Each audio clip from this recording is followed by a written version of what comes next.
এখন এই ছেলেটা ইয়াং, তোমার বয়স কত?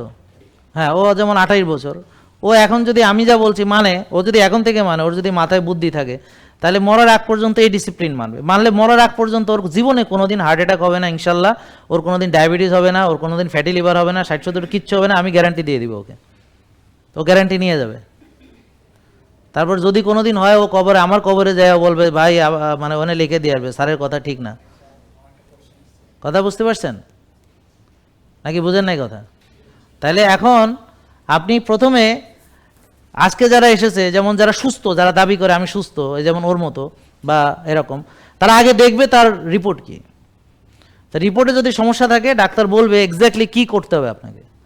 আর রিপোর্টে যদি সমস্যা নাও থাকে, আমি যা বলছি সেটা মানিয়ে চলতে হবে। যেমন আমি চলি, আমি ভোরে উঠি, আমি কখনো এখন সকালে আমি শুয়ে শান্তি পাই না, মানে আমি যদি আমার রেস্ট ডেও থাকে সেদিনও আমি ভোরে উঠে যাই এবং আমার ঘুম আসেও না যেদিন রেস্ট ডে, যে আমি ব্যায়াম করবো না আজকে কারণ আমার রেস্ট লাগবে।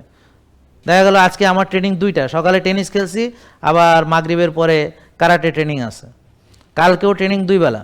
তো এখন আমি শুক্রবার রেস্ট নিব, তো শুক্রবারে আমি দেখে গেল সকালে আমার কোনো রুটিন নাই, কিন্তু আমি সকালে ঘুমাতে পারি না। তো কী করি, ওই যে কাশবনে যাই বা রাস্তায় হাঁটি বা একটা আমি শুলে ঘুম আসবে না।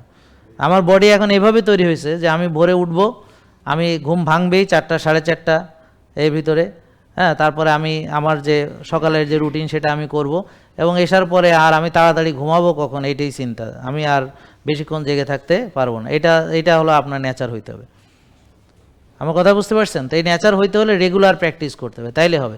তাহলে এখন আপনি আমি যে নিয়মগুলো মানি সেটা মানলে আপনি সুস্থ থাকবেন।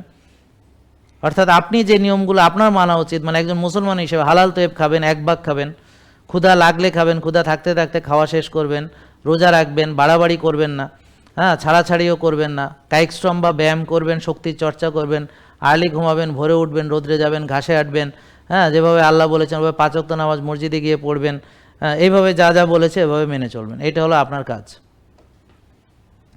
এখন আপনার রোগ থাক বা না থাক, এটাই আপনার কাজ। জেকে লাইফস্টাইল, ওষুধ মুক্ত সুস্থ জীবন।